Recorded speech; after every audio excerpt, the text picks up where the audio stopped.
Hey folks, hope you're having a good day. We are having a really nice day here today. It's close to 60 degrees, I think. So I was in the mood to start some seeds. I think I'll start lettuce and onions and start this season off right. Of varieties here and just harvest them as leaf lettuce. I do that quite a bit before I actually plant them in the garden. And with the onions, if you want to grow them from seed, you have to start pretty early on these. And so this is the potting medium that I use. It's a homemade mixture. It's basically, I buy coconut coir in compressed bricks, and then I rehydrate that and mix it with a little bit of perlite to help improve drainage. And so it's great. It's real lofty, and it's good for seed starting. It's not full of a lot of nutrients, so you do have to add fertilizer once the plants get up and going, but it has worked really well for seed starting. I always put a layer of vermiculite on the top as well. It helps prevent the growth of algae, so I'll show you that when I get done. I reuse these plastic trays over and over again. Sometimes they're cracked and falling apart by the time I give up on them. What I always do too is, rather than using a bunch of plant tags, I usually just use a Sharpie and I'll write the variety right here on top. These I like to either keep in the flat until the past couple of years anyway. I have just harvested from the flat of plants. I try to eat many different colors, and that's why I like these mixes, because it's just, you never know what you're going to get. All different kinds of colors, flavors, textures, and I'm sure just a slew of nutrients. Usually just a 6-pack of iceberg lettuce too. Probably my favorite lettuce on BLTs, especially fresh out of the garden. Doesn't compare to store-bought. And so again, I usually just write the name of the variety right here.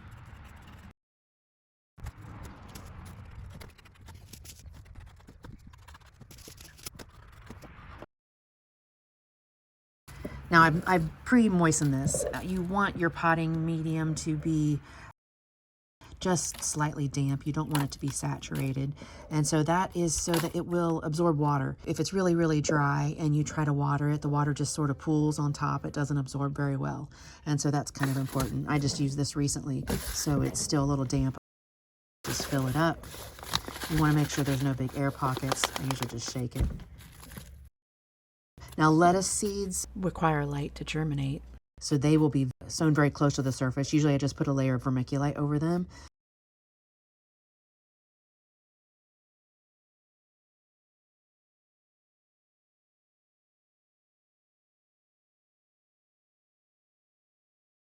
Usually what I do is just tamp that down just a little bit. You don't want it really compacted or anything, but you do want to make sure everything's settled in place. And with lettuce, I typically put several seeds per cell, and then I'll go through and thin. Sometimes I transplant, depends on the mood that I'm in. They always tell you to just cut or pinch any extras, but I have a hard time letting them go, so I often just transplant them. They're in shock for a few days, but then they snap right back out of it. It goes against the grain, but so do I. These are older seeds, so I'll sow a few extra in each cell. That way, if I don't have good germination rates, at least I'm sure to get a few. Now these leaf lettuces, I will add quite a few per cell.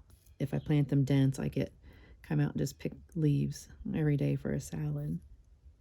And they're so good. And this is just such a variety of seeds too.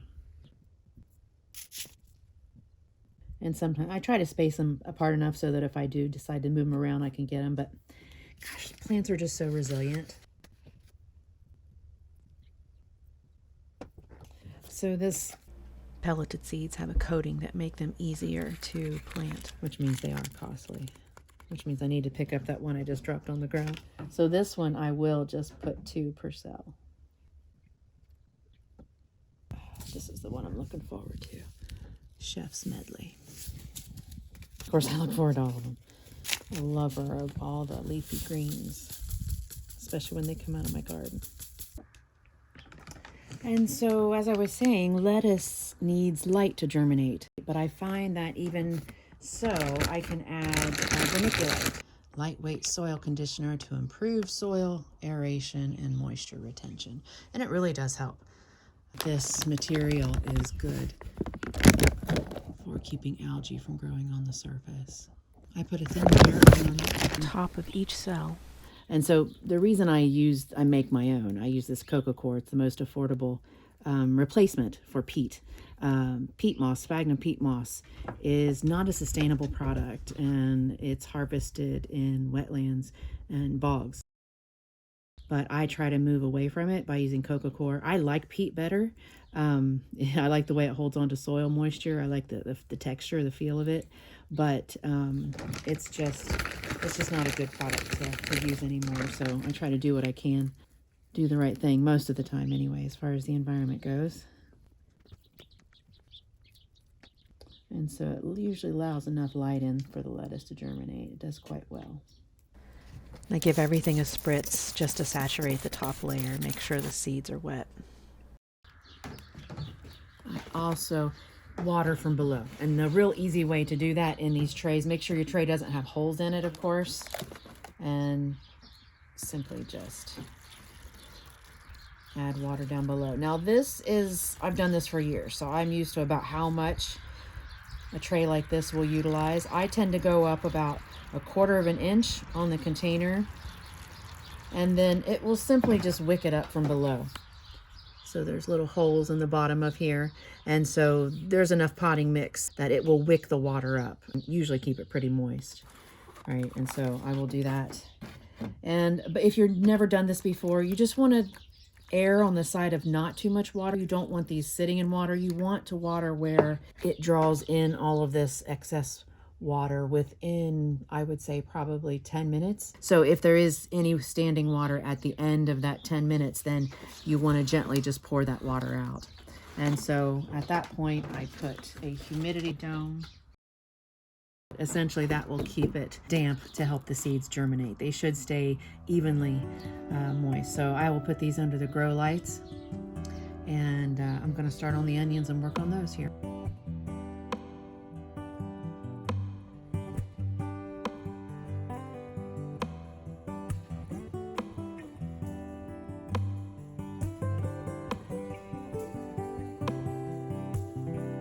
So they're just small black seeds. And so these I will also cover up with a layer of vermiculite. And with the onions, you can plant one per cell, but that's a waste of space as far as I'm concerned. These are really easy when you go to plant them. You just make sure the potting mix is moist, and they come up, as long as you're gentle, they come apart really easily. You water them in well. They might look a little peaked for a day or two, but then they look fine in no time at all. And that seems to be the way to go. Now with onions, I do put a little bit of potting mix. It's just a small layer. I think the general rule for seeds is planting them about 3 times their width and depth.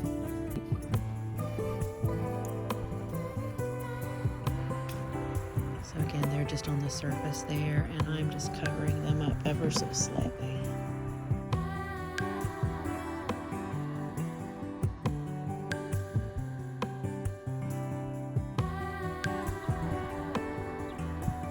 One of the reasons why I like doing this outside.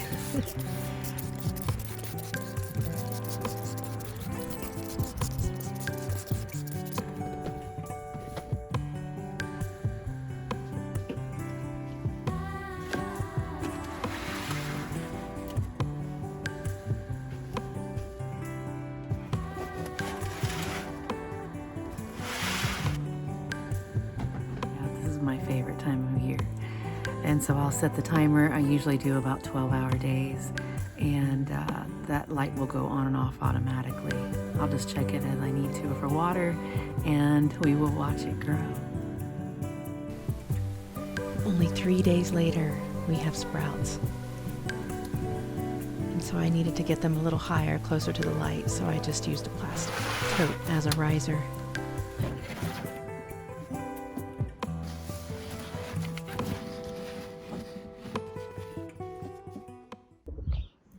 So here we are just 5 days after sowing all of these lettuce seeds.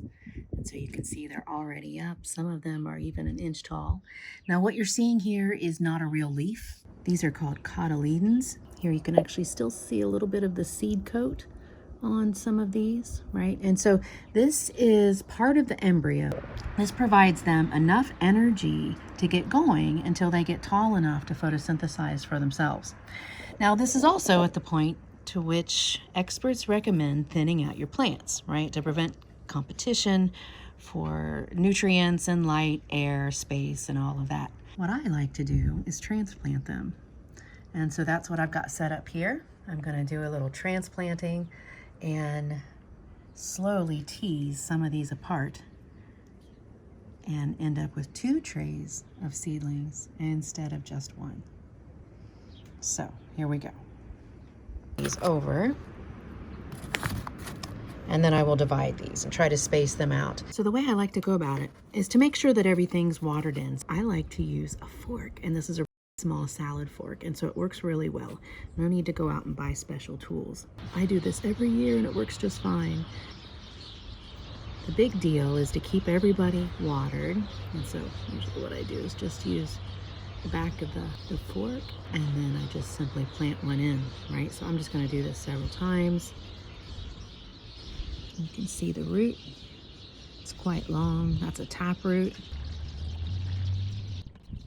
Plants are much more resilient than people give them credit for. They've got to deal with critters all around their roots, eating on their shoots, hot sun, dry days, too much rain, insect pressure, salts in the soil, so many things they have to overcome. They can't get up and run away like animals can, and so they have to evolve plant defenses. And so the last thing to do is just gently water them in. You want to settle the potting mix around them. Try to make sure there's no exposed roots. Everything is seeded properly.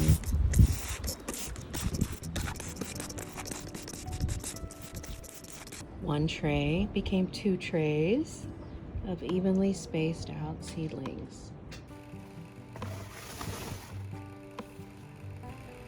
And so now I'm going to put a fan on these so that they build up stronger stems, and then just water them from below.